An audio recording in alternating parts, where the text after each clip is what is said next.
ನಮಸ್ಕಾರ ಸ್ನೇಹಿತರೆ. ಇವತ್ತು ಒಂದು ಬಹಳ ಮುಖ್ಯವಾದ ಒಂದು ವಿಷಯದ ಬಗ್ಗೆ ನಾವು ಏನ್ ಚರ್ಚೆ ಅಂದ್ರೆ, ಮನೆನ ಖರೀದಿ ಮಾಡ್ಲಿಕ್ಕಿಂತ ಮುಂಚೆ ಮನೆ, ಕಚೇರಿ ಅಥವಾ ವಾಣಿಜ್ಯ ಕಟ್ಟಡಗಳು ಬಿಲ್ಡಿಂಗ್ಸ್ಗಳನ್ನ ಖರೀದಿ ಮಾಡ್ಲಿಕ್ಕಿನ ಮುಂಚೆ ಮಾಡಬೇಕಾದಂತಹ ತಾಂತ್ರಿಕ ಪರಿಶೀಲನೆಗಳು, ಟೆಕ್ನಿಕಲ್ ಇನ್ಸ್ಪೆಕ್ಷನ್ ಅಂತ ಜನರಲ್ಲಿ ನಾವು ಕರಿತೇವೆ. ಸೊ ಇದನ್ನ ಪ್ರಸ್ತುತಪಡಿಸ್ತಾ ಇರೋದು ಡಾಕ್ಟರ್ ಕುಮಾರ್ ಶ್ರೀನಿವಾಸ್ ಅಂತ ಹೇಳಿ ನನ್ನ ಹೆಸರು. So I am the managing director of Conquism consultations LLP. Next ನೋಡಿ, ಮನೆ ಸುಂದರವಾಗಿ ಕಾಣಿಸಿದ್ರೆ ಮಾತ್ರ ಸಾಲದು ರೀ. ಮನೆ ಯಾವ ಮಟ್ಟಕ್ಕೆ ಗುಣಮಟ್ಟದಾಗಿದೆ, ಹೇಗೆ ಅದು ಸ್ಟ್ರಕ್ಚರಲಿ ಸ್ಟೇಬಲ್ ಆಗಿದೆಯೋ ಇಲ್ಲವೋ ಅನ್ನೋದನ್ನು ನಾವು ಪರಿಶೀಲನೆ ಮಾಡಬೇಕಾಗಿರೋದು ಉಚಿತ. ಜನರಲ್ ಆಗಿ ಒಬ್ಬರು ತಜ್ಞರು ಕಟ್ಟಡಗಳನ್ನು ಹೇಗೆ ಪರಿಶೀಲನೆ ಮಾಡ್ತಾರೆ, ಇದು ನಿಮಗೂ ಒಂದಷ್ಟು ಐಡಿಯಾ ಇರಲಿ. ಬಹಳಷ್ಟು ದುಡ್ಡು ಕೊಟ್ಟು ಒಂದು ಕಟ್ಟಡನ ಖರೀದಿ ಮಾಡಿರ್ತೀರ, ಬಿಲ್ಡಿಂಗ್ಸನ್ನು ಖರೀದಿ ಮಾಡಿರ್ತೀರ. ಸೊ ಆವಾಗ ನಾವು ಅದರಲ್ಲಿ ನೋಡಬೇಕಾಗಿರೋ ಅಂಶಗಳು, ಒಬ್ಬರು ತಜ್ಞರನ್ನ ಇಟ್ಟು ಅದನ್ನು ಚೆಕ್ ಮಾಡೋದು ಓಕೆ, ಆದರೂ ಸಹ ಒಂದು ಕ್ಯೂರಿಯಾಸಿಟಿಗೋಸ್ಕರ ಓನರ್ಸ್ಗಳಿಗೆ ಏನೇನು ನೋಡ್ಕೋಬೇಕು ಅನ್ನೋದ್ರ ಬಗ್ಗೆ ಕಡೆಗೆ ಇವತ್ತಿನ ಒಂದು ಡಿಸ್ಕಷನ್ಸನ್ನು ನಾವು ಮಾಡೋಣ. ಈ ಕಟ್ಟಡ ಖರೀದಿಗಳ ಮುಂಚೆ ಟೆಕ್ನಿಕಲ್ ಇನ್ಸ್ಪೆಕ್ಷನ್ಸ್ ಅಲ್ಲಿ ಸ್ಟ್ರಕ್ಚರಲ್ ಸ್ಟೆಬಿಲಿಟಿ, ಸಂರಚನಾ ಸ್ಥಿರತೆ ಇದೆಯಾ ಅಂತ ನೋಡ್ಕೋಬೇಕು. ಹಂಗಂದ್ರೆ ಏನು? ಸ್ಟ್ರಕ್ಚರಲ್ ಸ್ಟೆಬಿಲಿಟಿ ಅಂದ್ರೆ ಏನು? ಅಡಿಪಾಯ, ಕಾಲಮ್ಮು, ಬೀಮು, ಸ್ಲ್ಯಾಬು ಮತ್ತೆ ಗೋಡೆಗಳಲ್ಲಿ ಬಿರುಕುಗಳು ಕಾಣಿಸ್ತಾ ಇದ್ದಾವ. ಈಗ ಒಂದು ಮನೆಯನ್ನ ತಗೊಂಡಿರ್ತೀರಿ, ತಗೊಂಡ ತಕ್ಷಣನೇ ಅದನ್ನ ಅಥವಾ ತಗೊಳಕ್ಕಿಂತ ಮುಂಚೆ ಅದನ್ನು ಹೋಗ್ಬಿಟ್ಟು ಒಂದು ಕ್ಲೀನಾಗಿ ಮನೆ ಸುತ್ತಲೂ ನೋಡಿ, ಸ್ಲ್ಯಾಬ್ ನೋಡಿ, ಬೀಮ್ ನೋಡಿ, ಕಾಲಮ್ಗಳನ್ನು ನೋಡಿ, ಏನಾದರೂ ಬಿರುಕು ಬಿಟ್ಟಿದೆಯಾ ಅದನ್ನು ಫಸ್ಟ್ ಚೆಕ್ ಮಾಡ್ಕೊಳ್ಳಿ. ಅದು ಬಿರುಕು ಬಿಟ್ಟಿರುತ್ತೆ, ಸಾಮಾನ್ಯವಾಗಿ ಪ್ಲಾಸ್ಟಿಂಗ್ ಕ್ರ್ಯಾಕ್ಸ್ ಅಂತಲೂ ಹೇಳ್ತಾರೆ. ಆದರೆ ಸ್ಟ್ರಕ್ಚರಲ್ ಕ್ರ್ಯಾಕಾ ಅಥವಾ ಜಸ್ಟ್ ಪ್ಲಾಸ್ಟಿಂಗ್ ಕ್ರ್ಯಾಕ್ಸ್ ಅದನ್ನು ಸ್ವಲ್ಪ ಖಚಿತಪಡಿಸ್ಕೊಳ್ಳಿ. ಮೈನರ್ ಕ್ರ್ಯಾಕ್ಸ್ಗಳಿದ್ದು ಹೇರ್ಲೈನ್ ಕ್ರ್ಯಾಕ್ಸ್ ಥರ ಇದ್ದರೆ ಅದು ಪ್ಲಾಸ್ಟಿಂಗ್ ಕ್ರ್ಯಾಕ್ಸ್ಗಳಾಗಿರುತ್ತೆ ಜನರಲಿ. ಆದರೆ ಬಿರುಕು ಒಂದಷ್ಟು 1 mm ಅಥವಾ 0.5 mm ಆ ಥರದ ಕ್ರ್ಯಾಕ್ಗಳಿದಾವ ಅಂತ ಒಂದ್ಸರಿ ಗಮನ ಇಟ್ಟು ನೋಡಿ. ತದನಂತರ ನಾವು ಏನನ್ನ ನೋಡ್ತೀವಿ ಅಂತಂದರೆ, ಅಡಿಪಾಯ ಸರಿಯಾಗಿ ಹಾಕಿದಾರ. ಅದು ಹೆಂಗೆ ಗೊತ್ತಾಗುತ್ತೆ? ಬಿಲ್ಡಿಂಗು ಮಣ್ಣಲ್ಲಿ ಹಾಕಿರೋದ್ರಿಂದ, ಮಣ್ಣು ಒಳಗಡೆ ಅಂದ್ರೆ ಬಿಲ್ಡಿಂಗ್ ಫೌಂಡೇಶನ್ಸ್ ಮಣ್ಣು ಒಳಗಡೆ ಹೋಗಿರುತ್ತೆ, ಗೊತ್ತಾಗೋದಿಲ್ಲ ಅದು. ಅದಕ್ಕಾಗಿ ಏನು ಮಾಡ್ತೀವಿ ಅಂತಂದರೆ ಡ್ರಾಯಿಂಗ್ಸ್ಗಳನ್ನು ಅವ್ರ ಹತ್ರ ತಗೊಂಡು ಚೆಕ್ ಮಾಡ್ತೀವಿ. ಒಂದು ಟೆಸ್ಟ್ ಮಾಡಿರ್ತಾರೆ ಜನರಲ್ಲಿ, SBC ಅಂತ ಕರೀತಾರೆ ಅದನ್ನು, SBC ಟೆಸ್ಟ್ ಅಂತ. ಸಾಯಿಲ್ಗೆ ಬೇಕಾದಷ್ಟು ಸಾಮರ್ಥ್ಯ ಇದೆಯಾ ಅನ್ನೋ ಒಂದು ಟೆಸ್ಟ್ ಆಗಿರುತ್ತೆ. ಆ ಟೆಸ್ಟ್ ರಿಪೋರ್ಟ್ಸು ಅನ್ನ ನೀವು ಪಡೆದ್ರೆ ಭಾಳ ಒಳ್ಳೆಯದು. ಬಹುಶಃ ಭಾಳ ಹಳೇ ಕಾಲದ ಬಿಲ್ಡಿಂಗ್ ಆಗಿದ್ದರೆ ಅದು ಟೆಸ್ಟ್ ರಿಪೋರ್ಟ್ಸ್ಗಳು ಸಿಗೋದು ಡೌಟು. ಬೇಕಾದರೆ ನೀವು ಅಲ್ಲಿ ಸೈಡಲ್ಲಿ ಒಂದ್ಸರಿ ನೀವು ಟೆಸ್ಟ್ ಜಾಗ ಇದ್ದರೆ ನೀವು ಒಂದ್ಸರಿ ಟೆಸ್ಟನ್ನು ಮಾಡಿಸ್ಕೊಳ್ಳೋದು ಉಚಿತ. ಸೊ ನೆಕ್ಸ್ಟು ವಸ್ತುಗಳ ಗುಣಮಟ್ಟ. ನೀವು ಆ ಕಟ್ಟಡದ ವಸ್ತುಗಳು, ದ ಮೆಟೀರಿಯಲ್ಸ್ ಅಂತ ಏನು ಕರಿತೀವಿ, ಅದು ಕ್ವಾಲಿಟಿ ಮೆಟೀರಿಯಲ್ಸ್ ಅಲ್ಲೇ ಮಾಡಿದಾರಾ ಅನ್ನೋದನ್ನು ಒಂದು ಪರಿಶೀಲನೆ ಮಾಡ್ಕೋಬೇಕು. ಅದನ್ನು ನಾವು ಒಡೆದು ತೆಗಿಲಿಕ್ಕಾಗಲ್ಲ. ಜನರಲ್ಲಿ ಅದನ್ನೇ ಮಾಡ್ತಾರೆ ಅಂದರೆ NDT ಟೆಸ್ಟ್ ಅಂತ ಮಾಡ್ತಾರೆ, ನಾನ್ ಡಿಸ್ಟ್ರಕ್ಟಿವ್ ಟೆಸ್ಟ್ ಅಂತ ಮಾಡ್ತಾರೆ. ಅದನ್ನು ಒಂದ್ಸರಿ ಟೆಸ್ಟ್ ಮಾಡಿಸ್ಬಿಟ್ಟು ನೀವು ಚೆಕ್ ಮಾಡಿ, ಇಟ್ಸ್ ಕ್ವಾಲಿಟಿಯಲ್ಲಿ ಇದೆಯಾ ಇಲ್ವಾ ಅನ್ನೋದು. ನೆಕ್ಸ್ಟು ಸುರಕ್ಷತಾ ಮಾನದಂಡಗಳು ಅಂತ ಕರೀತಾರೆ. ಸೇಫ್ಟಿ ಸ್ಟ್ಯಾಂಡರ್ಡ್ಸ್ ಇದೆಯಾ, ಕಟ್ಟಡಗಳು ನಿಯಮಗಳು ಬೈಲಾಸ್ ಪ್ರಕಾರ ಮಾಡಿದಾರ, ಭೂಕಂಪ ಪ್ರತಿರೋಧನ ಏನಾದರೂ ಅಳವಡಿಸಿದಾರ, ಅಂದರೆ ಕೋಡ್ ಪ್ರಕಾರ ಅದನ್ನು ಮಾಡಿದಾರ. ಇತ್ತೀಚೆಗೆ 1893 ಕೋಡ್ಸ್ IS 1893 ಕೋಡ್ಸ್ ಪ್ರಕಾರನೇ ಮಾಡಬೇಕು ಅಂತ ಇದೆ. ಕಟ್ಟಡಗಳ ಹೈಟ್ ಮೇಲೆ ಅದು ಡಿಪೆಂಡ್ ಆಗಿರುತ್ತದೆ. ಕೆಲವೊಮ್ಮೆ ಅದು ಕಮರ್ಷಿಯಲ್ಸ್ ಬಿಲ್ಡಿಂಗ್ಸ್ ಆಗಿದ್ದು ಈ ಅಗ್ನಿ ಸುರಕ್ಷತಾ ನಿಯಮಗಳನ್ನು ಅದು ಹೊಂದಿದೆಯಾ, ಫೈರ್ ಸೇಫ್ಟಿ ನಾರ್ಮ್ಸ್ ಬಗ್ಗೆ ಅದು ಅಳವಡನೆ ಮಾಡಿದಾರ, ಎಲ್ಲ ಕಡೆಗೂ ಇದೆಯಾ. ರೆಸಿಡೆನ್ಷಿಯಲ್ ಬಿಲ್ಡಿಂಗ್ ಆದರೂ ಅಷ್ಟೇ, ಅದು ಫೈರ್ ಟೆಂಡರ್ ಓಡಾಡಲಿಕ್ಕೆ ಸಾಕಷ್ಟು ಸ್ಪೇಸ್ ಬಿಟ್ಟಿದ್ದಾರೆ, ಅದನ್ನು ನೀವು ನೋಡ್ಕೋಬೇಕು. ಮತ್ತು ಸೇವೆಗಳು ಸೌಲಭ್ಯಗಳು ಇದೆಯಾ, ಸರ್ವೀಸಸ್ ಯುಟಿಲಿಟೀಸ್ ಅಂತ ಕರೀತಾರೆ. ಎಲೆಕ್ಟ್ರಿಸಿಟಿ, ವಾಟರ್ ಸಪ್ಲೈ, ಪ್ಲಂಬಿಂಗು, ಒಳಚರಂಡಿ ಅಂಡರ್ಗ್ರೌಂಡ್ ಡ್ರೈನೇಜಸ್ಸು, ಲೀಕೇಜ್ ಆಗದೇ ಇದೆಯಾ ಬಿಲ್ಡಿಂಗು, ಫಿನಿಶಿಂಗ್ ಗುಣಮಟ್ಟ ಹೇಗಿದೆ, ಇವೆಲ್ಲವನ್ನು ಸಹ ಒಂದ್ಸರಿ ನೋಡ್ಕೋಬೇಕು. ಸೊ ಡ್ಯೂರಾಬಿಲಿಟಿ ಆಸ್ಪೆಕ್ಟ್ಸ್ ಅಂತ ಕರೀತಾರೆ.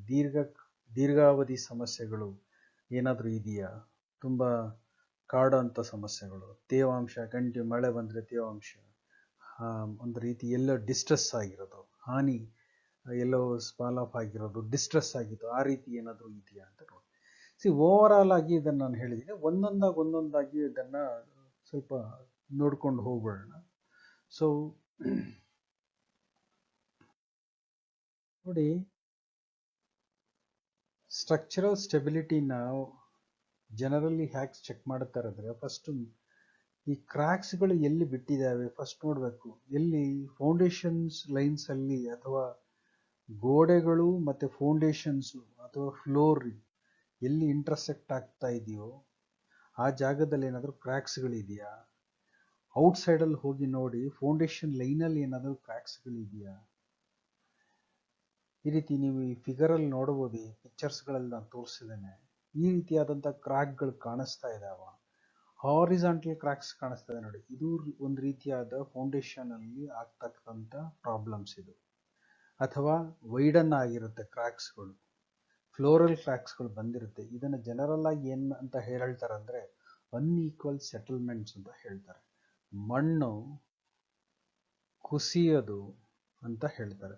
ಈ ಕುಸಿಯುವಿಕೆ ಅಥವಾ ಸೆಟಲ್ಮೆಂಟ್ ಅನ್ನೋದು ಸ್ವಲ್ಪ ಏರುಪೇರಾದಾಗ, ಅಂದರೆ ಒಂದು ಕಡೆ ಸೆಟ್ಲ್ ಆಗಿರಲ್ಲ, ಇನ್ನೊಂದು ಕಡೆ ಎಲ್ಲೋ ಸೆಟ್ಲ್ ಆಗಿರುತ್ತೆ, ವೀಕ್ ಇರೋ ಕಡೆ ಸೆಟ್ಲ್ ಆಗ್ತಾ ಇರುತ್ತೆ ಅನ್ನೋದಾಗ ಅಲ್ಲಿ ಕ್ರ್ಯಾಕ್ಗಳು ಬಿಡ್ಲಿಕ್ಕೆ ಸ್ಟಾರ್ಟ್ ಆಗುತ್ತೆ. ಈ ಸಮ್ಟೈಮ್ ಇದು ಹಾರಿಜಾಂಟಲ್ ಕ್ರ್ಯಾಕ್ಸ್ ಇರುತ್ತೆ, ಸಮ್ಟೈಮ್ ಇದು ವರ್ಟಿಕಲ್ ಕ್ರ್ಯಾಕ್ಸು ಅಥವಾ ಡಯಾಗ್ನಲ್ ಕ್ರ್ಯಾಕ್ಸ್ ಇರಬಹುದು. ಇದು ಬಂದು ಏನು ಅಂತಂದರೆ, depending upon the movement of this strata, ಅದ್ರ ಮೇಲೆ ಈ ಕ್ರ್ಯಾಕ್ಸ್ಗಳು ಡಯಾಗ್ನಲ್ ಆಗಿದೆಯೋ ಹಾರಿಜಾಂಟಲ್ ಆಗಿದೆಯೋ ಅನ್ನೋದನ್ನು ನಾವು ನೋಡಬೇಕಾಗ್ತದೆ. ಓಕೆ, ಸೊ ನೆಕ್ಸ್ಟು ಒಂದು ಕಾಂಪೊನೆಂಟ್ ವೈಸ್ ಹೋಗೋಣ. ನೆಕ್ಸ್ಟು ನಾವು ಕಾಲಮನ್ನು ಚೆಕ್ ಮಾಡಬೇಕು. ಕಾಲಮ್ ಹೋಗಿ ಹತ್ತಿರದಲ್ಲಿ ಚೆಕ್ ಮಾಡಿ. ಕೆಲವೊಮ್ಮೆ ಏನಾಗುತ್ತೆ, ಕಾಲಮ್ಗಳಲ್ಲಿ ಬಹಳಷ್ಟು ಥರದ ಕ್ರ್ಯಾಕ್ಸ್ಗಳು ಕಾಣಿಸುತ್ತೆ. ಅದು ಬಕ್ಲಿಂಗ್ ಆಗಿರಬಹುದು, ಅಥವಾ ಕಾಲಮ್ಮು ಲೈಟಾಗಿ ಟಿಲ್ಟ್ ಆಗ್ತಾ ಇರಬಹುದು, ಅಥವಾ ವರ್ಟಿಕಲ್ ಕಾಲಮ್ಸ್ಗಳು ಜನರಲ್ ಆಗಿ ಅದು ಲೋಡ್ ಕೆಪಾಸಿಟಿಗಿಂತ ಕಡಿಮೆ ಡಿಸೈನ್ ಆಗಿದ್ರೆ ವರ್ಟಿಕಲ್ ಕ್ರ್ಯಾಕ್ಸ್ಗಳು ಬಿಡೋಂತಹ ಸಾಧ್ಯತೆಗಳಿರುತ್ತೆ. ಸೊ ಈ ರೀತಿಯಾದಂತಹ ಕ್ರ್ಯಾಕ್, ಯಾವುದೇ ಥರದ ಕ್ರ್ಯಾಕ್ಗಳು ಇರಬಾರದು. That's what we want. ಯಾವುದೇ ಕಟ್ಟಡದಲ್ಲಿ ಯಾವುದೇ ಥರದ ಕ್ರ್ಯಾಕ್ಗಳು ಇರಬಾರದು. ಕ್ರ್ಯಾಕ್ಗಳನ್ನು ನಾವು ಬಹಳಷ್ಟು ಪರಿಶೀಲನೆ ಯಾಕೆ ಮಾಡ್ತೀವಿ ಅಂದರೆ, ಯಾವ ಥರದ ಟ್ರೀಟ್ಮೆಂಟನ್ನು ಕೊಡಬಹುದು, ಅದು ಏನಕ್ಕದು ಆಗಿದೆ ಅನ್ನೋದ್ರ ಕಡೆ ಗಮನ ಕೊಡಲಿಕ್ಕೋಸ್ಕರ ನಾವು ಕ್ರ್ಯಾಕ್ಸ್. ಸಮ್ಟೈಮ್ ಏನಾಗಿರುತ್ತೆ, ಅದು ಫಂಕ್ಷನಲ್ ಕ್ರ್ಯಾಕ್ಸ್ ಇರಬಹುದು. ಅದು ಪ್ಲಾಸ್ಟ್ರಿಂಗ್ ಮಾಡಿರ್ತಾರೆ, ಆ ಪ್ಲಾಸ್ಟ್ರಿಂಗ್ದು ಗುಣಮಟ್ಟ ಸರಿ ಇಲ್ಲದೆ ಕ್ರ್ಯಾಕ್ಸ್ ಥರ ಕಾಣಿಸ್ಬೋದು. ಎಲ್ಲ ಕ್ರ್ಯಾಕ್ಗಳಿಗೂ ನೀವು ಗಾಬರಿ ಬೀಳಬಾರ್ದು. ಯಾವ ಕ್ರ್ಯಾಕ್ ಸ್ಟ್ರಕ್ಚರಲ್ ಕ್ರ್ಯಾಕ್ ಆಗಿದೆಯೋ, ಅದು ಲಿಮಿಟಿಗಿಂತ ಹೆಚ್ಚಾಗಿದೆಯೋ, ಆವಾಗ ನಾವು ಅದನ್ನು ಲೆಕ್ಕಕ್ಕೆ ತಗೋಬೇಕಾಗ್ತದೆ. ನೆಕ್ಸ್ಟ್ ನೀವೇನು ಮಾಡಬೇಕು, ಬೀಮ್.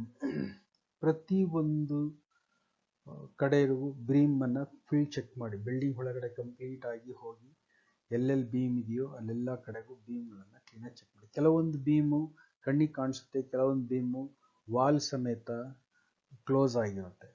ಸೊ ಅವಾಗ ಅದು ಕಾಣಿಸಲ್ಲ. ಎಲ್ಲೇ ಆಗಲಿ ಅದು ಬೀಮ್ ಅಂತ ಲೊಕೇಟ್ ಮಾಡಿದ್ಮೇಲೆ ಅದರಲ್ಲಿ ಕ್ರಾಕ್ಸ್ಗಳಿದೆಯಾ ಅನ್ನೋದನ್ನು ದಯವಿಟ್ಟು ಪರಿಶೀಲನೆ ಮಾಡಿ. ಬರೀ ಬೀಮ್ ಮಾತ್ರ ಅಲ್ಲ, ಸ್ಲ್ಯಾಬ್ಗಳಲ್ಲೂ ಸಹ ಕ್ರಾಕ್ಸ್ ಇದೆಯಾ ಅಂತ ಚೆಕ್ ಮಾಡಿ. ಇಲ್ಲಿ ಸ್ಲ್ಯಾಬ್ಗಳಲ್ಲಿ ಸಮ್ಟೈಮ್ ಏನಾಗುತ್ತೆ ಅಂತಂದ್ರೆ ಸೀಲಿಂಗ್ ಪ್ಲಾಸ್ಟಿಂಗ್ ಅಂತ ಮಾಡಿರ್ತಾರೆ. ಅದು ಸಮ್ಟೈಮ್ಸ್ ಫಾಲಿಂಗ್ ಆಫ್ ಅಂದ್ರೆ ಈ ಪೋರ್ಷನ್ ಆಫ್ ಕಾಂಕ್ರೀಟ್ ಕಿತ್ಕೊಂಡು ಬೀಳೋ ಅಂತ ಪರಿಸ್ಥಿತಿಗಳಿರುತ್ತೆ. ಬಟ್ ಅದು ಯಾವ ತರದ ಕ್ರಾಕ್, ಅದು ಆ ಪರ್ಟಿಕ್ಯುಲರ್ ಪೋರ್ಷನ್ಸ್ ರೌಂಡ್ ಆಗಿ ಕಿತ್ಕೊಂಡ್ ಬರಕ್ಕೋಸ್ಕರ ಟ್ರೈ ಮಾಡ್ತಾರ ಕ್ರಾಕ್ ಅದು, ಅಥವಾ ಸ್ಲ್ಯಾಬ್ ಬೆಂಡ್ ಆಗಿರೋದ್ರಿಂದ ಬೆಂಡ್ ಆಗ್ತಾ ಇದೆ ಅಂತ ಸೂಚನೆ ಮಾಡೋದಕ್ಕೋಸ್ಕರ ಬರ್ತಾ ಇರೋ ಕ್ರಾಕ್, ಅದನ್ನು ಸ್ವಲ್ಪ ಗಮನ ಇಟ್ಟು ನೋಡಿ. ಒಟ್ಟಾರೆ ಯಾವುದೇ ತರದ ಕ್ರಾಕ್ಗಳು ಸ್ಲ್ಯಾಬ್ಗಳಲ್ಲಿ ಇರಕ್ ಕೂಡದು. ನೆಕ್ಸ್ಟ್, ಗೋಡೆಗಳು. ಈ ಗೋಡೆಗಳಲ್ಲಿ ನಾನಾ ತರದ ಕ್ರಾಕ್ಗಳು ಇರುತ್ತೆ.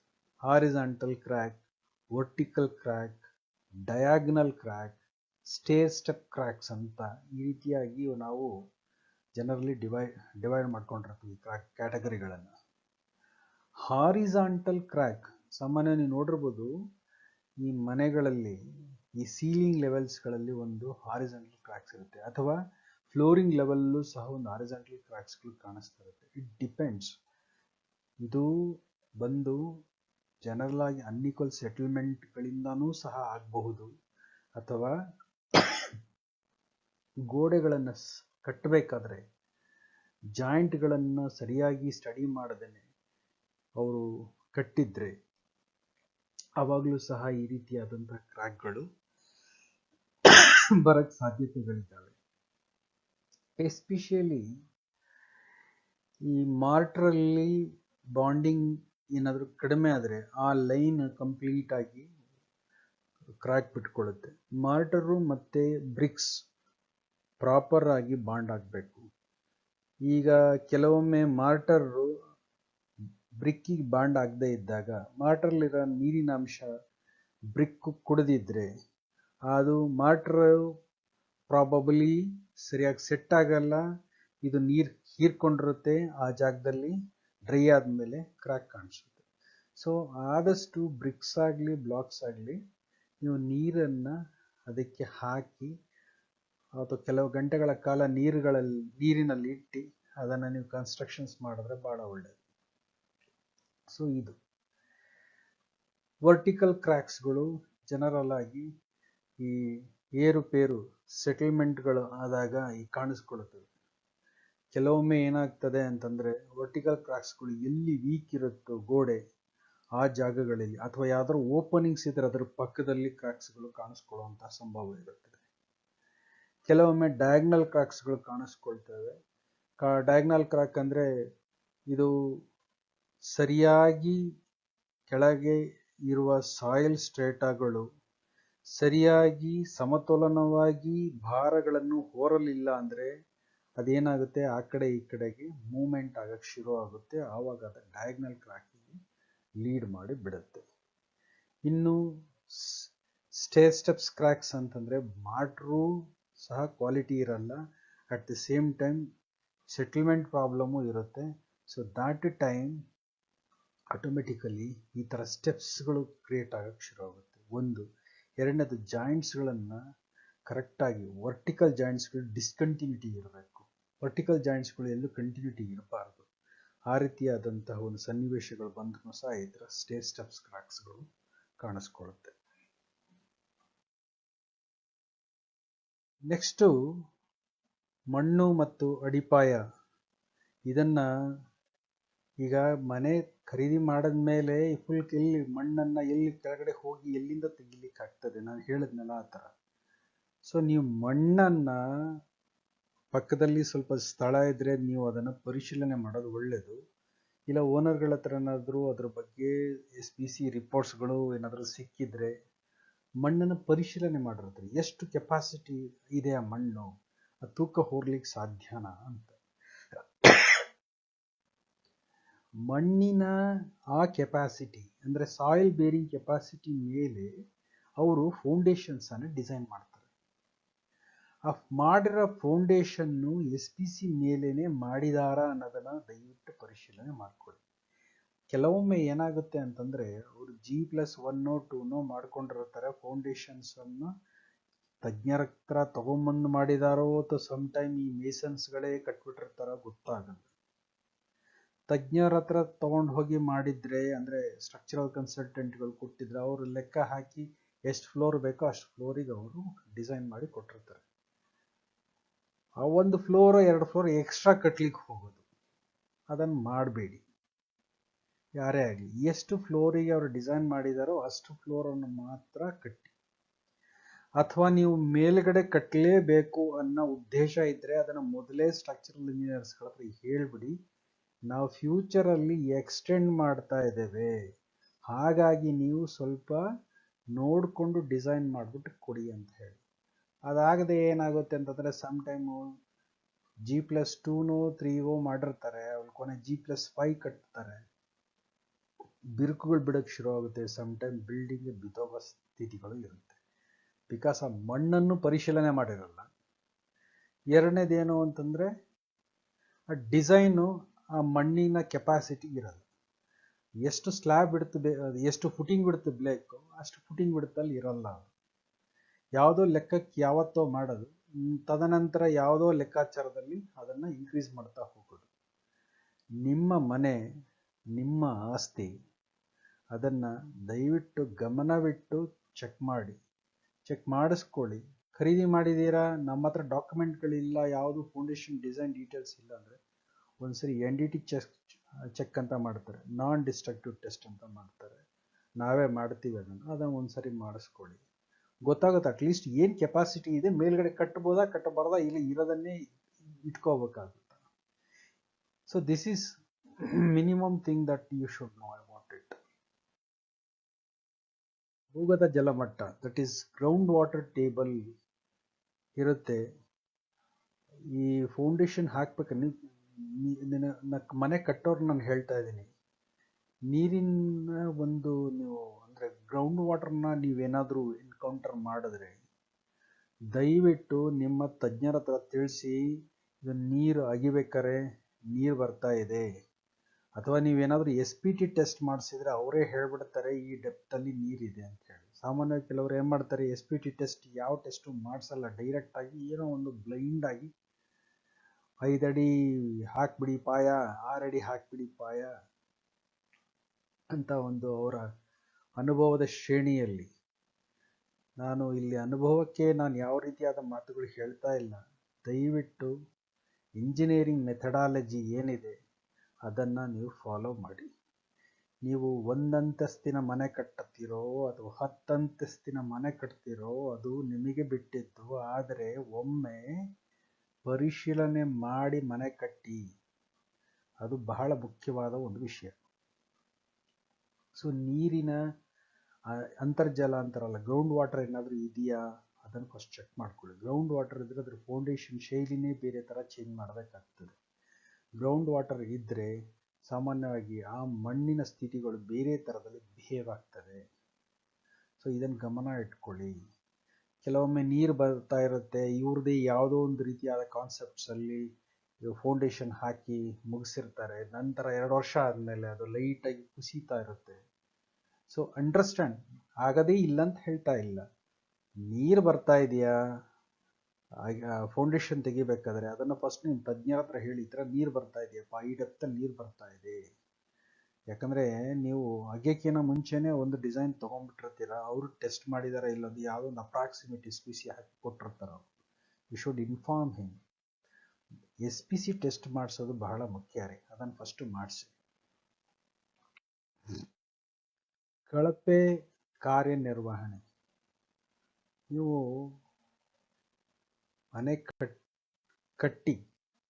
ಮನೆ ಕಟ್ಟಬೇಕಾದ್ರೆ ಒಂದು ಕಾಳಜಿ ವಹಿಸಿ. ಯಾರಾದರೂ ಒಬ್ರು ಇಂಜಿನಿಯರ್ನ ಸೂಪರ್ವಿಷನಿಗಂತ ಇಟ್ಬಿಟ್ಟು ಮನೆ ಕಟ್ಟಿ. ಹಾಗಂತ ಹೇಳಿ ಎಲ್ಲ ಕಾಂಟ್ರಾಕ್ಟರು ಕಳಪೆ ಕೆಲಸ ಮಾಡ್ತಾರೆ ಅಂತ ಹೇಳಲಿಕ್ಕೆ ಬರ್ತಾ ಇಲ್ಲ ನಾನು. ಎಲ್ಲರೂ ಅನುಭವಿಸ್ತಾರೆ, ಎಲ್ಲರೂ ಮನೆ ಚೆನ್ನಾಗೇ ಕಟ್ತೀರಾ, ನಾನು ಅದ್ರ ಬಗ್ಗೆ ಹೇಳ್ತಾ ಇಲ್ಲ. ವಿಷಯಗಳನ್ನು ಗೊತ್ತಿರುವವರನ್ನು ಹಾಕಿ ಮನೆ ಕಟ್ಸಿ. ಬಿಕಾಸ್ ಅವಾಗವಾಗ ಕಟ್ಟೋಂತಹ ಪ್ರಾಸೆಸ್ ಅಲ್ಲ ಇದು. ಒಮ್ಮೆ ಕಟ್ಟೋದು, ಕಟ್ಟಬೇಕಾದ್ರೆ ಅದಕ್ಕೆ ಏನು ಬೇಕು, ಎಷ್ಟು ಬೇಕು. ಈ ಕಾಂಕ್ರೀಟ್ ಹಾಕ್ತಾ ಇರ್ತಾರೆ, ಸುಮ್ಮನೆ ನೀರು ಸುರಿದು ಅದು ತೊಗೊಂಡೋಗಿ ಹಾಕ್ತಾರೆ. ಕೆಲವೊಮ್ಮೆ ನೋಡಿದ್ರೆ ನಮಗೆ ಒಂಥರ ಬೇಸರ ಆಗುತ್ತೆ. ಅನ್ವಾಂಟೆಡ್ ಆಗಿ ಅಷ್ಟಕ್ಕೊಂದು ನೀರು, ಬಿಕಾಸ್ ಅದು ಟೈಟ್ ಮಿಕ್ಸ್ ಬರ್ತಾ ಇದೆ ಅಂತ ಯಾರೋ ಹೇಳ್ತಾನೆ, ಮೇಲ್ಗಡೆಯಿಂದ ಹಾಕೋ ಒಂದೆರಡು ಬಕೆಟ್ ಎಕ್ಸ್ಟ್ರಾ ನೀರು. ಸಿ, ಅದಕ್ಕೆಲ್ಲ ಒಂದು ರೀತಿ ಪ್ರೊಸೀಜರ್ಸ್ ಇದೆ ರೀ. ವಾಟರ್ ಸಿಮೆಂಟ್ ರೇಷಿಯೋ ಅಂತ ಕರಿತೀವಿ ನಾವು ಅದನ್ನು. ಎಷ್ಟು ನೀರು ಹಾಕ್ಬೇಕು, ಎಷ್ಟು ನೀರು ಹಾಕಿದ್ರೆ ಅದರ ಸ್ಟ್ರೆಂತ್ ಬರುತ್ತೆ. ಎಕ್ಸಸ್ ನೀರು ಹಾಕಿದ್ರೆ ಸ್ಟ್ರೆಂತ್ ಹೋಗುತ್ತೆ. ಇದನ್ನೆಲ್ಲ ಗಮನ ಇಟ್ಕೊಂಡು ಕರೆಕ್ಟಾಗಿ ಇದಕ್ಕೆ ಯಾರಾದರೂ ಒಂದು ಸೂಪರ್ವೈಸರಿ ಸ್ಟಾಫ್ ಅನ್ನು ತಗೊಳ್ಳಿ. ನಮ್ಮ ಕಾನ್ಕ್ವಿಸಮ್ನಲ್ಲಿ ಸೂಪರ್ವೈಸರಿ ಸ್ಟಾಫ್ಸ್ ಆರ್ ಅವೈಲಬಲ್. ನೀವು ಫೋನ್ ಮಾಡಿದ್ರೆ ಅವ್ರು ಬಂದು ಆ ಕಾಂಕ್ರೀಟ್ ನಡಿಬೇಕಾದ್ರೆ ಅದನ್ನು ಮಾಡಿ ಮುಗಿಸಿ ನಿಮಗೆ ಕಂಪ್ಲೀಟಾಗಿ ಅದಕ್ಕೆ ಮಾಹಿತಿ ಕೊಟ್ಬಿಟ್ಟು ಬರ್ತಾರೆ. So that services we have. Anywhere you get the services with engineering, with consultation of engineers, and then you can proceed. So ಅನಾಮತ್ತಾಗಿ ಅದೇನು ನಡೀತಾ ಇದೆ ಅದು ಕರೆಕ್ಟಾಗಿ ನಡೀತಾ ಇದೆಯಾ ಅನ್ನೋದು ಕನ್ಫರ್ಮ್ ಮಾಡ್ಕೊಳ್ದೇನೆ ಏನನ್ನು ಕಟ್ಲಿಕ್ಕೆ ಹೋಗಬೇಡಿ. ವಸ್ತು ಗುಣಮಟ್ಟ ಅಂತ ಹೇಳಿದೆ. ಸಾಮಾನ್ಯವಾಗಿ ನೀವೇನು ಮಾಡಿರ್ತೀರಾ, ಮನೆ ಕಟ್ತಾ ಇದ್ದೀರಾ ಅನ್ನೋದಾದರೆ ನೀವೇನು ಮಾಡ್ತೀರಾ, ಮೆಟೀರಿಯಲ್ಸ್ ಎಲ್ಲ ತೊಗೊಂಬಂದು ಅದನ್ನು ಟೆಸ್ಟಿಂಗಿಗೆ ಕೊಟ್ಟು ಮಾಡಬೇಕು. ಅದನ್ನು ಜನರಲಿ ಅದು ಟೆಸ್ಟಿಂಗಿಗೆ ಸಾಮಾನ್ಯವಾಗಿ ಕೊಡಲ್ಲ. ಅದೇನು ಮಾಡ್ತಾರೆ, ಯಾರು ಸಪ್ಲೈಯರ್ಸ್ ಇರ್ತಾರೆ, material supplier, so then they will tell that okay ಎಲ್ಲ ಮೆಟೀರಿಯಲ್ಸ್ ನಮ್ಮವು ಚೆನ್ನಾಗಿದೆ. ಅದರಲ್ಲಿ ನಮ್ಮಲ್ಲಿ ಜನರಲ್ ಆಗಿ ಏನಾಗುತ್ತೆ ಅಂದರೆ, ಓನರ್ಸ್ಗಳು ಆ ಮೆಟೀರಿಯಲನ್ನು ಎಲ್ಲಿ ಹೋಗಿ ಟೆಸ್ಟ್ ಮಾಡಬೇಕು ಅನ್ನೋದು ಸಹ ಪಾಪ ಅವ್ರಿಗೆ ಗೊತ್ತಿರಲ್ಲ. ಒಂದು ಅವರು ಸ್ಟ್ರಕ್ಚರಲ್ ಇಂಜಿನಿಯರ್ಸ್ಗಳು ಅಟ್ಲೀಸ್ಟ್ ಹೇಳಬೇಕು, ಮೆಟೀರಿಯಲ್ಸ್ ಒಂದ್ಸರಿ ಟೆಸ್ಟ್ ಮಾಡಿಸ್ಕೊಂಡು ಕಟ್ಟಿ ಅಂತ ಹೇಳಿ. ನಾನಾ ನಮೂನಿ ಸ್ಯಾಂಡ್ಗಳಿರುತ್ತೆ. ಅದು ಫಿಲ್ಟರ್ ಸ್ಯಾಂಡು, ಸ್ಯಾಂಡು, ಯಾವ ಸ್ಯಾಂಡಲ್ಲಿ ಕಟ್ಟಬೇಕು ಅವ್ರಿಗೊಂದು ಮಾಹಿತಿಯನ್ನು ಕೊಡಿ. ಸ್ಟ್ರಕ್ಚರಲ್ ಇಂಜಿನಿಯರ್ಸ್ಗಳು ಒಂದು ವೇಳೆ ಈ ವಿಡಿಯೋ ನೋಡ್ತಾ ಇದ್ರೆ ದಯವಿಟ್ಟು you please convey the message. Test ಮಾಡಿಸಿ, ಏನೂ ಆಗೋದಿಲ್ಲ. ಅದೇನು ಭಾಳಷ್ಟು ಖರ್ಚಾಗೋಂಥ ಪ್ರಾಸೆಸ್ಗಳು ಏನೂ ಅಲ್ಲ. ಬ್ರಿಕ್ಸ್ ಎಲ್ಲೋ ತಂದಿರ್ತೀರ, ಅದು ಬೆಂದಿಟ್ಟಿಗೆನಾ ಅಥವಾ ಓವರ್ ಬಂಡ್ ಬ್ರಿಕ್ಸಾ ಅಥವಾ ಸರಿಯಾಗಿ ಬೇದರೆ ಇಟ್ಟಿಗೆನಾ ಅಥವಾ ಬ್ಲಾಕ್ಸ್ಗಳು ತಂದಿರ್ತೀರ, ಬ್ಲಾಕ್ಸ್ಗಳು ಸ್ಟ್ರೆಂತ್ ಕರೆಕ್ಟಾಗಿ ಕನ್ಫರ್ಮ್ ಆಗಿದೆಯಾ ಒಂದು ಟೆಸ್ಟ್ ಮಾಡಿ ಚೆಕ್ ಮಾಡಿಸ್ಬೇಕು. ಈ ರೀತಿಯಾಗಿ ಮೆಟೀರಿಯಲ್ಸ್ಗಳನ್ನು ನೀವು ಏನೇ ಯೂಸ್ ಮಾಡಿ ಅದನ್ನು ಒಂದ್ಸರಿ ಟೆಸ್ಟ್ ಮಾಡಿಸಿ. ಮನೆ ಆಲ್ರೆಡಿ ಕಟ್ಟಿ ಮಾರಿರೋರು ಯಾರೋ ತೊಗೊಳಕ್ಕೆ ಹೋಗ್ತಾ ಇರ್ತಾರೆ, ಅವ್ರಿಗೆ ಹಿಂಗೆ ಗೊತ್ತಾಗಬೇಕು ಹಾಕಿರೋದೆಲ್ಲ ಕ್ವಾಲಿಟಿ ಮೆಟೀರಿಯಲ್ಸ್ ಅಂತ ಹೇಳಿ. ಎಲ್ಲನೂ ಒಡೆದು ತೆಗೆದು ಚೆಕ್ ಮಾಡಲಿಕ್ಕಾಗಲ್ಲ. We cannot able to do that. ಅದನ್ನು ಡಿಸ್ಟ್ರಕ್ಟಿವ್ ಟೆಸ್ಟ್ ಅವಶ್ಯಕತೆ ಇದ್ದರೆ ಮಾತ್ರ ಮಾಡ್ತೇವೆ, ಇಲ್ಲಾಂದ್ರೆ ಅದನ್ನು ಮಾಡಲ್ಲ. ನಾನ್ ಡಿಸ್ಟ್ರಕ್ಟಿವ್ ಟೆಸ್ಟ್ ಅಂತ ಮಾಡ್ತೇವೆ. ಅದಕ್ಕೆ ನಾನ್ ಡಿಸ್ಟ್ರಕ್ಟಿವ್ ಟೆಸ್ಟ್ ತಪಾಸಣೆ ಮಾಡೋಂಥ ಕೇಂದ್ರಗಳಿದ್ದಾವೆ. ಈವನ್ ನಮ್ಮ ಕಾನ್ಕ್ವಿಸಮ್ ಕನ್ಸಲ್ಟೇಷನ್ಸಲ್ಲೂ ನಾವು ಅದನ್ನು ಮಾಡ್ತೇವೆ. ನೀವು ಅವರಿಗೆ ಕರೆದು ಟೆಸ್ಟ್ ಮಾಡಿಪ್ಪ, ಇದು ಏನು ಗ್ರೇಡ್ ಕಾಂಕ್ರೀಟ್ ಇದೆ, ಸ್ಟೀಲ್ ಹಾಕಿರೋದೆಲ್ಲ ಸರಿ ಇದೆಯಾ ಇಲ್ಲೋ ಅಂತ ಒಂದ್ಸರಿ ಚೆಕ್ ಮಾಡಿ, ತುಕ್ಕೇನಾದರೂ ಹಿಡಿದಿದೆಯಾ, ಎಷ್ಟು ನಾವು ಹೊಡೆದ ಹಾಗೇನೆ ಟೆಸ್ಟ್ ಮಾಡ್ಲಿಕ್ಕೆ ಸಾಧ್ಯ ಇದೆಯೋ, that is what we are talking about non destructive test. ಅದನ್ನು ಮಾಡಿಸಿ ಅದು ಒಂದು ಮಟ್ಟಕ್ಕೆ ಶಕ್ತಿ.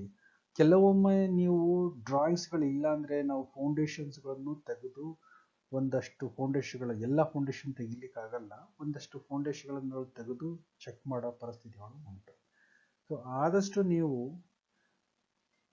ಸ್ವಂತ ಮನೆ ಕಟ್ಟಿಸ್ಕೊಳ್ತಿರೋ ಅಥವಾ ನೀವು ಮಾರ್ತಿರೋ ಯಾರಿಗೂ ಅದು ಬೇರೆ ವಿಚಾರ. ಆದರೆ ನೀವು ಡ್ರಾಯಿಂಗ್ಸ್ಗಳನ್ನು ಯಾರೋ ತಜ್ಞರಿಂದ ಪಡೆದ ಡ್ರಾಯಿಂಗ್ಸ್ಗಳನ್ನು ನಿಮ್ಮೊಟ್ಟಿಗೆ ಇಟ್ಕೊಂಡ್ರೆ, ನೀವು ಮನೆಯನ್ನು ಯಾರಿಗಾದರೂ ಮಾರ್ತಾ ಇದ್ದೀರಿ ಅಂದರೆ ಅವು ಡ್ರಾಯಿಂಗ್ ಸಮೇತ ಕೊಟ್ಬಿಡಿ. ಸುಮಾರು ಕಡೆ ಪ್ರಾಬ್ಲಮ್ ಏನು ಅಂದರೆ, ಮನೆ ಖರೀದಿ ಆಗೋಗಿರುತ್ತೆ, ಆದರೆ ಅದಕ್ಕೆ ಸಂಬಂಧಪಟ್ಟ ಯಾವುದೇ ಡ್ರಾಯಿಂಗ್ಸ್ಗಳು ಇರಲ್ಲ. 30 ವರ್ಷದ ಹಿಂದಿನ ಮನೆ, 50 ವರ್ಷದ ಹಿಂದಿನ ಮನೆ, ಅದಕ್ಕೆ ಯಾವುದೇ ಸಂಬಂಧಪಟ್ಟ ಡ್ರಾಯಿಂಗ್ಸ್ಗಳಿಲ್ಲ. ಇದು ಬಹಳಷ್ಟು ಸಮಸ್ಯೆಗಳು. ನಾವು ಆಮೇಲೆ ಕ್ರಿಯೇಟ್ ಮಾಡಬೇಕು. ಫೌಂಡೇಶನ್ಸ್ಗಳು ಇಂಪಾರ್ಟೆಂಟು, ಅದನ್ನು ನಾವು ಎಕ್ಸ್ಪ್ಲೋರ್ ಮಾಡಿ ತೆಗಿಬೇಕು. ಸೊ ಹೀಗಾಗಿ ಸುಮ್ಮನೆ ಖರ್ಚು ವೆಚ್ಚನೂ ಹೆಚ್ಚು, ಮತ್ತು ಅದರ ತಪಾಸಣೆನೂ ಸಹ 100% ಕಂಪ್ಲೀಟ್ ಆಗಲ್ಲ. ಎಲ್ಲ ಫೌಂಡೇಶನ್ನು ತೆಗಿಯಕ್ಕೆ ಬರೋದಿಲ್ಲ, ಒಂದೆರಡು ನಾವು ಚೆಕ್ ಮಾಡ್ಬೋದು. ಹಾಗೆ ನೀವು ಆದಷ್ಟು ಡ್ರಾಯಿಂಗ್ಗಳನ್ನು ನೀವು ಸೇಫಾಗಿಡೋದು ಒಳ್ಳೆಯದು, ನಿಮಗಾಗಲಿ ಅಥವಾ ನೀವು ನಿಮ್ಮ ಹತ್ರ ಖರೀದಿ ಮಾಡೋರಿಗಾಗಲಿ ಅದು ಒಳ್ಳೆಯದು.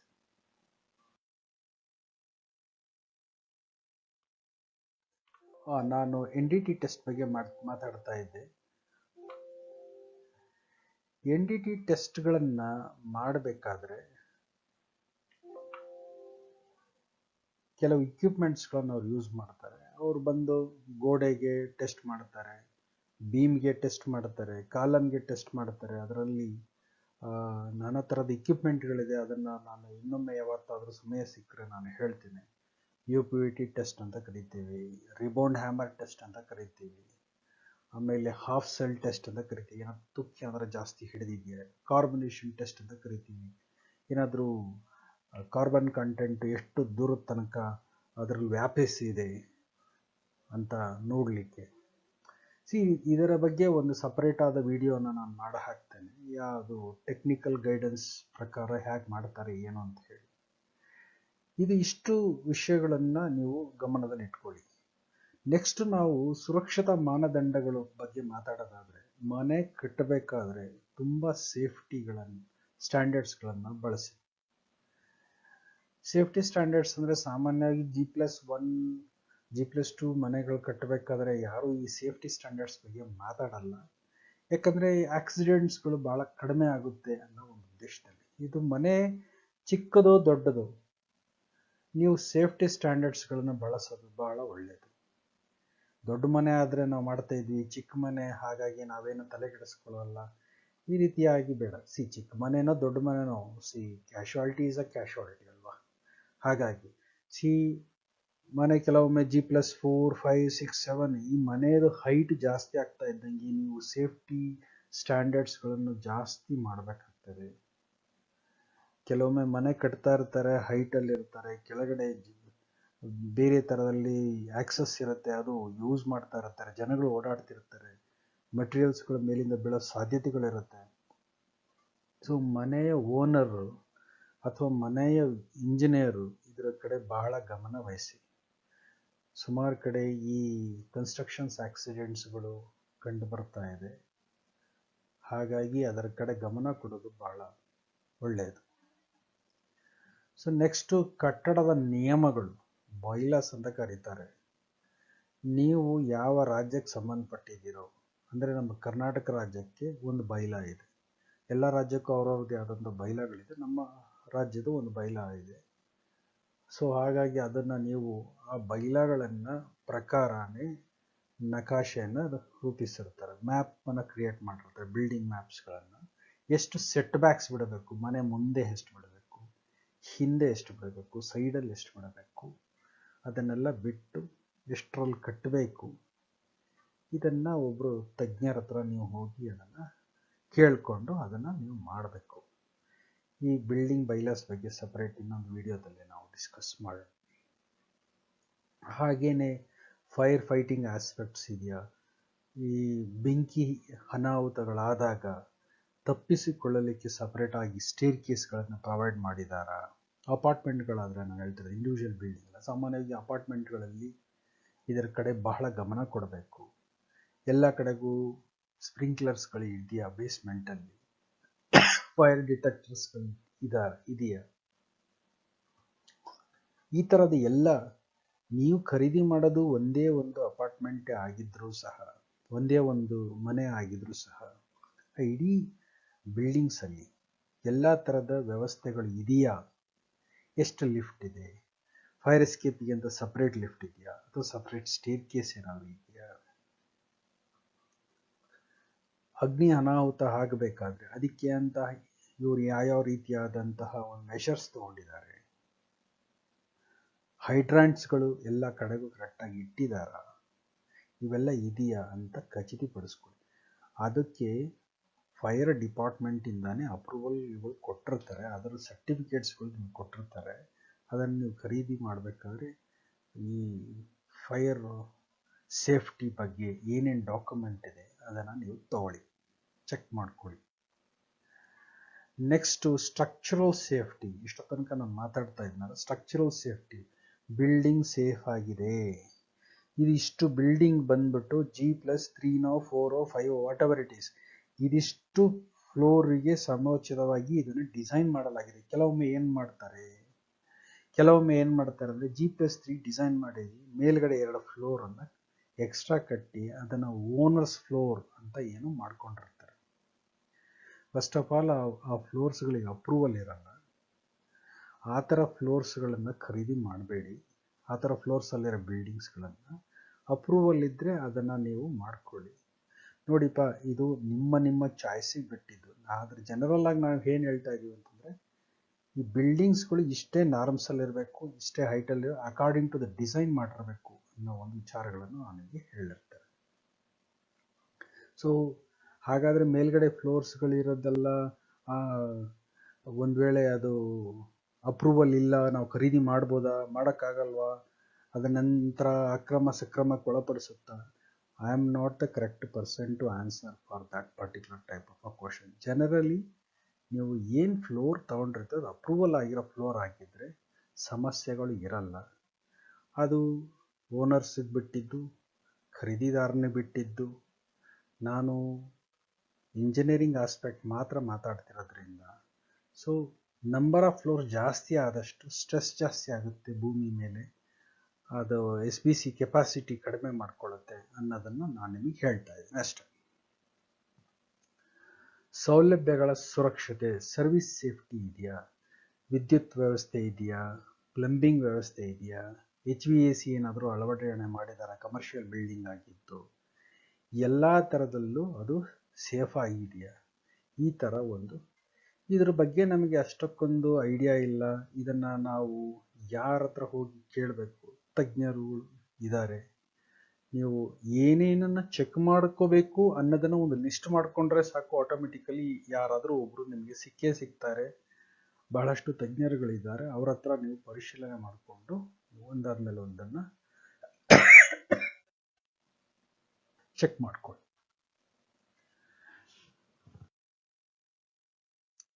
ಸರ್ವಿಸ್ ಆ್ಯಂಡ್ ಯುಟಿಲಿಟೀಸ್ ಇದು ಇದೆಯಾ ಅಂತ ನೀವು ನೋಡಿಕೊಂಡ್ರೆ ಭಾಳ ಒಳ್ಳೆಯದು. ಎಲೆಕ್ಟ್ರಿಸಿಟಿ ಅಂತೂ ಜನರಲ್ ಆಗಿ ಎಲ್ಲ ಕಡೆಗೂ ಇದ್ದೇ ಇರುತ್ತೆ. ಕೆಲವು ಕಡೆಗಳಲ್ಲಿ ನೀರಿನ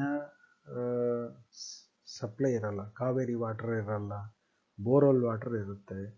ಬೋರ್ವೆಲ್ ಎಷ್ಟು ಹಳೇದಾಗಿದೆ ಅಂತ ಒಂದ್ಸಲ ಚೆಕ್ ಮಾಡ್ಕೊಳ್ಳಿ. ಈಗ 3 ಬೋರ್ ಹಾಕಿರ್ತಾರೆ, 4 ಬೋರ್ ಹಾಕಿರ್ತಾರೆ. ಅದರಲ್ಲಿ ಕೆಲವು ಬೋರ್ಗಳು ವರ್ಕ್ ಆಗ್ತಾ ಇರಲ್ಲ, ನೀರು ಸಫಿಷಿಯೆಂಟಾಗಿ ಸಿಗ್ತಾ ಇರಲ್ಲ. ಬೇಸಿಗೆ ಕಾಲಗಳಲ್ಲಿ ಇದು ಭಾಳಷ್ಟು ಸಮಸ್ಯೆಗಳನ್ನು ಉಂಟು ಮಾಡುತ್ತೆ. ಸೊ ವಿಧಿ ಇಲ್ಲ, ತರಿಸಲೇಬೇಕು, ನೀರು ತಂದಾಕ್ಸಿ ಮಾಡಿಸ್ಬೇಕು ಅನ್ನೋದು, that depends upon the choices. ಇದು ಸರಿ ಭಾಳಷ್ಟು ಕಡೆ ಆಗಿದೆ, ಏನು ಮಾಡಲಿಕ್ಕಾಗಲ್ಲ, ಬತ್ತು ಹೋಗಿದೆ ಬೋರು, ಬೇರೆ ಕಡೆಯಿಂದ ನೀರು ತರಿಸಿ ಹಾಕಿ ನಾವು ಮಾಡ್ತಾ ಇದ್ದೇವೆ. ಆದರೆ ಸಮೀಪದಲ್ಲಿ ಭಾಳಷ್ಟು ಕಾಸ್ಟ್ಲಿನೂ ಆಗಿರೋದು ಉಂಟು. ಅದು ಭಾಳಷ್ಟು ಸಮೀಪದಲ್ಲಿದೆ. ಹೋದ ವರ್ಷವೂ ಸಹ ನಾವು ನೋಡಿದ್ದೀವಿ, ನೀರನ್ನು 1 to 2 3 ರೇಟ್ಗಳನ್ನು ಕೊಟ್ಟು ಕೊಂಡ್ಕೊಂಡದ್ದು ನೋಡಿದ್ದೇವೆ. ಬೋರ್ಗಳನ್ನು ಕನ್ಫರ್ಮಾಗಿ ಹೇಳಲಿಕ್ಕೆ ಬರಲ್ಲ. ಆದಷ್ಟು ನೀವು ಮಳೆ ನೀರನ್ನು ಚಾರ್ಜ್ ಮಾಡ್ಕೊಳ್ಳೋ ಪರಿಸ್ಥಿತಿ, ರೈನ್ ವಾಟರ್ ಚಾರ್ಜಿಂಗ್ ಪಿಟ್ಗಳನ್ನು ಮಾಡಿಕೊಂಡು ನೀರುಗಳನ್ನು ಆದಷ್ಟು ವ್ಯಯ ಮಾಡದೆ ಆ ಪಿಟ್ಗಳನ್ನು ಚಾರ್ಜ್ ಮಾಡಿಕೊಂಡ್ರೆ ಒಂದು ಸ್ವಲ್ಪ ಬೋರ್ಗಳು ಒಂದಷ್ಟು ದಿನಗಳು ಬಾಳಿಕೆ ಬರಬಹುದು. ನಂತರ ಕಾವೇರಿ ವಾಟರ್ ಕನೆಕ್ಷನ್ಸ್ ಇದ್ದರೆ ಒಳ್ಳೆಯದು. ಅದಕ್ಕೆ ಬೇಕಾಗಿದ್ದಂತಹ ಏನು ಮಾಡಬೇಕು ಅದನ್ನು ನೀವು ನೋಡಿ ಮಾಡ್ಕೊಳ್ಳಿ. So at least minimum water facilities ಇರೋದು ಭಾಳ ಒಳ್ಳೆಯದು. ಒಳಚರಂಡಿ ವ್ಯವಸ್ಥೆ ಎಲ್ಲ ಕಡೆಗೂ ಇದೆ. BWSSB ಅವರು ಕನೆಕ್ಟ್ ಮಾಡಿದ್ದಾರೆ. ಅದಕ್ಕೆ ಅಂತ ಒಂದು ಪರ್ಟಿಕ್ಯುಲರ್ ನಿಯಮಗಳಿರುತ್ತೆ. ಆ ರೀತಿಯಾದಂಥ ಸಿಸ್ಟಮ್ಗಳೆಲ್ಲ ಮಾಡ್ಕೊಂಡಿದ್ದೀರಾ. ಫಸ್ಟು ಒಳಚರಂಡಿ ವ್ಯವಸ್ಥೆಗಳೆಲ್ಲ ಇದೆಯಾ ಅಂತ ಒಂದ್ಸರಿ ಚೆಕ್ ಮಾಡ್ಕೊಳ್ಳಿ. ಲೀಕೇಜ್ ಆಗ್ತಾ ಇದೆಯಾ ಅಂತ ಫಸ್ಟ್ ಚೆಕ್ ಮಾಡಿ. ಹೊಸ ಬಿಲ್ಡಿಂಗ್ಗಳು ಸಾಮಾನ್ಯವಾಗಿ ಲೀಕೇಜ್ಗಳು ಕಂಡುಬರಲ್ಲ. ಈ ಹಳೆ ಬಿಲ್ಡಿಂಗ್ಗಳು ಸಾಮಾನ್ಯವಾಗಿ ಲೀಕೇಜ್ಗಳು ಕಂಡುಬರುತ್ತೆ. ಇಲ್ಲಿ ಈ ಪೆಂಟ್ ಹೌಸ್ ಅಂತ ಒಂದು ಮೇಲ್ಗಡೆ ಲಾಸ್ಟ್ ಫ್ಲೋರಲ್ಲಿ, ಮೇಲ್ಗಡೆ ಟೆರಾಸ್ ಸರಿ ಇರಲಿಲ್ಲ, ಲಾಸ್ಟ್ ಫ್ಲೋರ್ಗಳಲ್ಲಿರೋ ಮನೆಗಳಲ್ಲಿ ಸಾಮಾನ್ಯವಾಗಿ ತೇವಾಂಶನೂ ಮತ್ತು ಲೀಕೇಜ್ಗಳು ಕಾಣಿಸ್ತಾ ಇರುತ್ತೆ. ಅಂಥ ಮನೆಗಳನ್ನು ಖರೀದಿ ಮಾಡೋರು ಒಂದ್ಸರಿ ಚೆಕ್ ಮಾಡ್ಕೊಳ್ಳಿ. ಕೆಳಗಡೆ ಇರೋ ಮನೆಗಳಲ್ಲಿ ಸೋರಿಕೆಗಳು ಕಾಣಿಸಲ್ಲ, ಮೇಲ್ಗಡೆ ಇರೋ ಮನೆಗಳಲ್ಲಿ ಸೀಲಿಂಗ್ಸ್ಗಳಲ್ಲಿ ಸೋರಿಕೆಗಳು ಕಾಣಿಸೋ ಸಾಧ್ಯತೆಗಳಿದೆ. ಕೆಳಗಡೆ ಮನೆಗಳಲ್ಲಿ ಕಾಣಿಸ್ತಾ ಇದೆ ಅಂದರೆ ಅದು ಟಾಯ್ಲೆಟ್ಗಳಿಂದ ಎಲ್ಲೋ ಲೀಕೇಜ್ಗಳು ಆಗ್ತಾ ಇದೆ ಅಂತ ಅರ್ಥ. ಟಾಯ್ಲೆಟ್ ವಾಟರ್ ಪ್ರೂಫಿಂಗ್ ಮಾಡಿದಾರಾ ಅಂತ ಚೆಕ್ ಮಾಡ್ಕೊಳ್ಳಿ.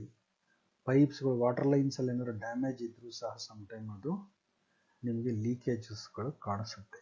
ಎಲ್ಲೂ ಸಹ ಲೀಕೇಜ್ಗಳು ಕಾಣಿಸಬಾರದು. ಕೆಲವೊಮ್ಮೆ ಕೆಲವರು ಹೇಳ್ತಾರೆ ಮಳೆಗಾಲದಲ್ಲಿ ಕೆಲವೊಮ್ಮೆ ಲೀಕೇಜಸ್ಗಳು ಕಾಣಿಸುತ್ತೆ ಸರ್.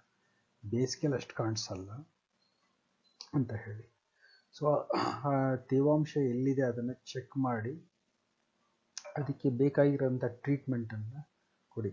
ಕಾಂಕ್ರೀಟ್ ಸೀಲಿಂಗಲ್ಲಿ ಇದೆಯಾ ಅದು ತೇವಾಂಶ ಅಥವಾ ಗೋಡೆಗಳಲ್ಲಿ ಇದೆಯಾ ಅನ್ನೋದು ಚೆಕ್ ಮಾಡ್ಕೊಳ್ಳಿ. ಸೊ ತೇವಾಂಶ ಅನ್ನೋದು ಒಂದು ರೀತಿಯಾದಂತಹ ಹಾನಿಕಾರಕವೇ. ಅದು ಮಳೆಗಾಲದಲ್ಲಿ ಬರುತ್ತೋ ಬೇಸಿಗೆಗಾಲದಲ್ಲಿ ಇರುತ್ತೋ ಅದ್ರ ಬಗ್ಗೆ ಅಲ್ಲ, ಅದು ಒಂದು ರೀತಿಯಾದ ಹಾನಿಕಾರಕವಾದಂಥ ವಿಷಯಗಳೇ. ಎಲ್ಲೂ ತೇವಾಂಶಗಳು ಇಲ್ಲದೆ ಇರೋ ಥರ ನೋಡ್ಕೊಳ್ಳಿ. ಬಹಳಷ್ಟು ಕೆಲವೊಮ್ಮೆ ಏನಾಗುತ್ತೆ, ಎಕ್ಸ್ಟರ್ನಲ್ ವಾಟರು ಬಹಳ ತೇವಾಂಶ ಎಳ್ಕೊಂಡು ನೀರು ಬಹಳ ಇನ್ಸೈಡಿಗೆಲ್ಲ ತೇವಾಂಶಗಳು ಕಾಣಿಸ್ತಾ ಇರುತ್ತೆ ಅನ್ನೋ ಥರ ಬೂಸ್ಟ್ ಈ ಬ್ಯಾಕ್ಟೀರಿಯಲ್ ಫಾರ್ಮೇಷನ್ಸ್ ಥರ ಆಗ್ತಾ ಇರುತ್ತೆ. ಈ ಗೋಡೆಗಳ ಮೇಲೆಲ್ಲ ವೈಟ್ ಆಗಿ ಈ ಫಂಗಸ್ ಫಾರ್ಮೇಷನ್ಸ್ ಅಂತ ಕರೀತಾರೆ. ಆ ರೀತಿಯಾದಂತಹ ಫಂಗಸ್ ಫಾರ್ಮೇಷನ್ಸ್ ಎಲ್ಲ ಗೋಡೆ ಮೇಲೆ ಕಾಣಿಸೋಕೆ ಶುರುವಾಗುತ್ತೆ. ಸ್ಮೆಲ್ ಬರ್ತಾ ಇರುತ್ತೆ ಆ ರೂಮ್. ಪರ್ಟಿಕ್ಯುಲರ್ಲಿ ವೆಂಟಿಲೇಷನ್ ಆದಷ್ಟು ಜಾಸ್ತಿ ಇರಲಿ, ಆದಷ್ಟು ಕಿಟಕಿಗಳನ್ನ ಓಪನ್ ಆಗಿಡಿ. ಈಗ ಇವತ್ತಿನ ಕಾಲದ ಅಪಾರ್ಟ್ಮೆಂಟ್ಗಳಲ್ಲಿ ಕಿಟಕಿಗಳನ್ನು ಓಪನ್ ಆಗಿಟ್ಟಿದ್ದು ಬಹಳ ಕಡಿಮೆ. ಎಲ್ಲಾನು ಕ್ಲೋಸ್ ಮಾಡಿಡೋದೇ ಅಭ್ಯಾಸ ಆಗೋಗಿದೆ. ಬೆಳಕು ಒಳಗಡೆ ಹೋಗಲ್ಲ, ಒಳಗಡೆ ಇರಲಿ, ಗಾಳಿಗಳು ಹೊರಗಡೆ ಬರಲ್ಲ. So better maintain your home which gives a positive energy to you. You will feel comfort and you can enjoy that.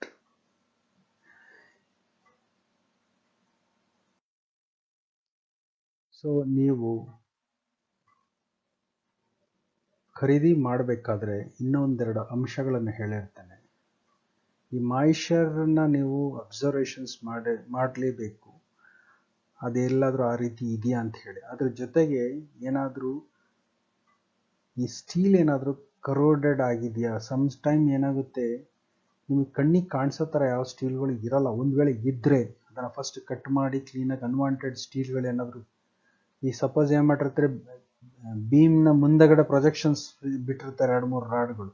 ಅದು ಬೇಕಾ ಬೇಡವಾ ಅಂತ ಚೆಕ್ ಮಾಡ್ಕೊಳ್ಳಿ. ಬೇಡ ಅಂದರೆ ಅದನ್ನು ಕಟ್ ಮಾಡಿ ಬಿಸಾಕಿ. ಇಲ್ಲ ಬೇಕು ಅನ್ನೋದಾದರೆ ಅದಕ್ಕೆ ಸರಿಯಾದ ಪ್ರೊಟೆಕ್ಷನ್ಸ್ ಕೊಡೋಕ್ಕೆ ಹೇಳಿ.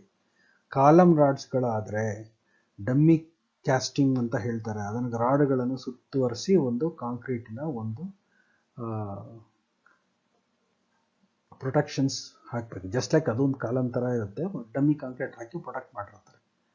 ಹಾಗೆ ಎಕ್ಸ್ಪೋಸ್ ಆಗಿಬಿಟ್ಟಿದೆ. ಸುಮಾರು ಕಡೆ ಬಿಲ್ಡಿಂಗ್ ನಾನು ನೋಡಿರ್ತೇನೆ, ಟಾಪ್ ಟೆರಾಸ್ನಲ್ಲಿ ಕಾಲಮ್ಗಳ ಮೇಲ್ಗಡೆ ಕಬ್ಬಣಗಳು ಸುಮಾರು ವರ್ಷಗಳಿಂದ ತುಕ್ಕಿಡ್ಕೊಂಡಿರುತ್ತೆ. ಆ ರೀತಿಯಾಗಿ ತುಕ್ಕಿಡ್ಕೊಂಡಿರೋ ಕಾಲಮ್ ರಾಡ್ಗಳಲ್ಲಿ ಮತ್ತೆ ಅದನ್ನು ಎಕ್ಸ್ಟೆನ್ಷನ್ ಮಾಡಲಿಕ್ಕೆ ಸುಮಾರು 5-10 ವರ್ಷ ಆದಮೇಲೆ, ತುಕ್ಕಿಡ್ದಾದ್ಮೇಲೆ ಅದನ್ನೇ ಮತ್ತೆ ಬಳಸಿ ಮತ್ತೆ ಕಟ್ಟಡನ ಕಟ್ಟೋದು.